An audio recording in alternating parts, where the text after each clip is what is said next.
Algebra 1, guys, welcome back. Let's jump into section 2 of chapter 3. All right, we are working two-step equations. Everybody make sure that your textbooks are open to page 132. All right, 132. Let's jump into our notes here.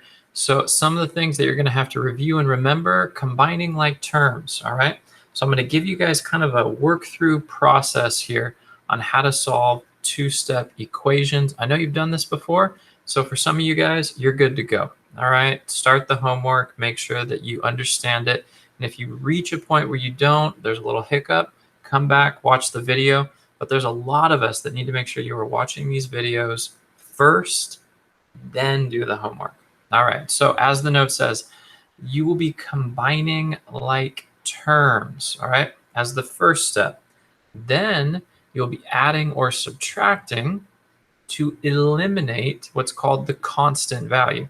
And the constant value is just the numbers that are not connected to variables. All right. Then the final step is you are multiplying or dividing by a coefficient to, as the note says, fully isolate the variable and then get your solution. Okay. Combine like terms, add or subtract the constant, multiply or divide by the coefficient. That's going to give you your solution. Okay. Make sure that you are going through the last note that I just said, because that gives you the order on exactly how to solve these two-step problems. Okay. Basically, as this one says here, just remember everything we've learned in the previous chapters and sections on verbal sentences. That's like a typed out sentence that you convert to an equation. All of those same rules apply. Okay, so any word that you don't remember, like what does quotient mean? What does the phrase less than mean? And by you less than, we're not talking about inequalities. We're talking about a subtraction sign. Okay, less than, greater than, more than, the sum, the difference, all of those words, you have to know what they mean, and they will be used again in this section. Okay, let's do some example problems. Here we go. Okay, first step, are there any like terms that I can combine? No. So immediately move into step 2, which is adding or subtracting the constants. And that is this value right here. So it says plus 4. So what are you going to do? Say minus 4. All right, that will cross those out. And what you do to one side, you do to the other. So we now have a 5x equals 19 minus 4, giving us 15. Move on to step 3. Step 3 was multiply or divide by the coefficient. That coefficient is the number 5, and you will do that to both sides, giving you the isolated x value of 3. All right. And remember, if you are not sure or not confident in your solution, take the value 3 and plug it in to x, and you should get 19. All right, so 5 times 3 is 15 plus 4, yes, is 19. So we know we are all good for that one. Okay, let's move into example 2.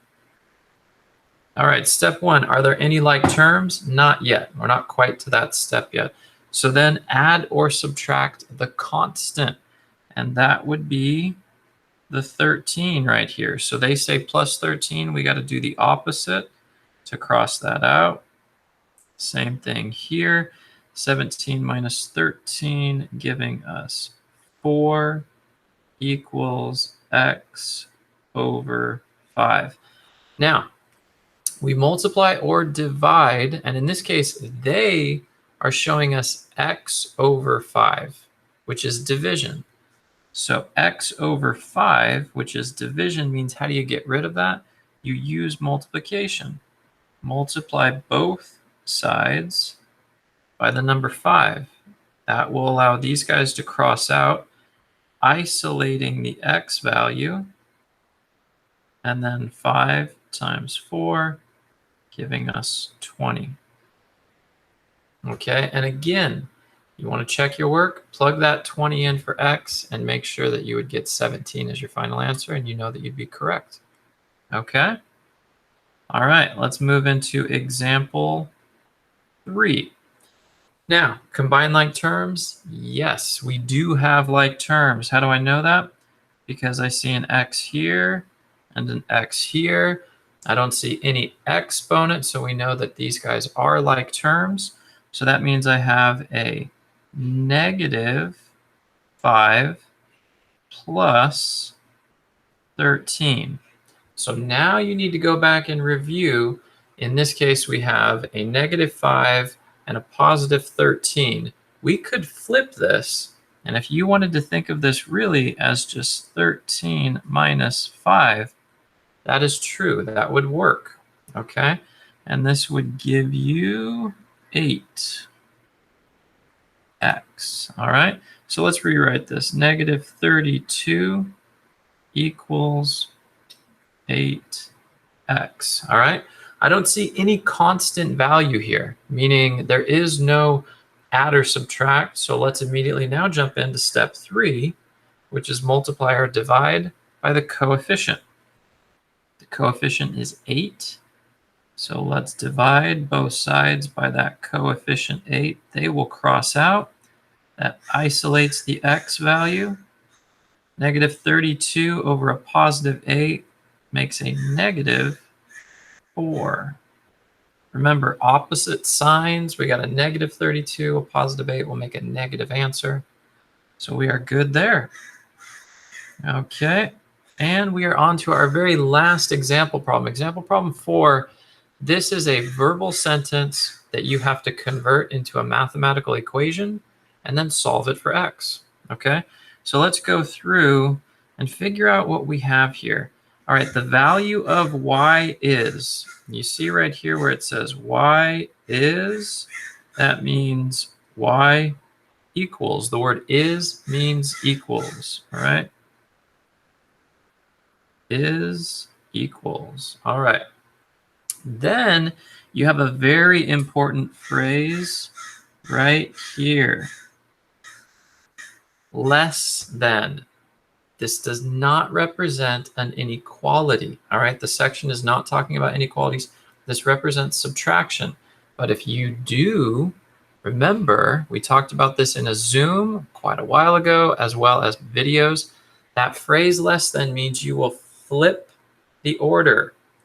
Flip the order of what is given, and you will use subtraction. But you'll see how the number 4 goes first. But if I flip the order, that means it's going to actually go at the end. Now we're looking at the phrase negative 3 times the value of x. Negative 3x. So negative 3 times the value of x means negative 3x. All right, so this is the equation. Now the final piece, though, is they give us what y is. Y equals 14. So let's rewrite this as 14 equals negative 3x minus 4. And now you are simply looking at one of the two-step equations that you've already been solving, and they want us to solve for x. So there's nothing when it comes to combining like terms, so I immediately jump into step 2, which is adding or subtracting. In this case, we will be adding 4. They gave us a minus 4. We will be adding it because that's the opposite. Adding 4 to both sides. 18 equals a negative 3x. Now you will be multiplying or dividing by the coefficient. You will be dividing by the coefficient, which is negative 3. That isolates the x. Dividing by a negative 3. Notice the difference in signs. Positive 18, negative 3, making a negative 6. All right.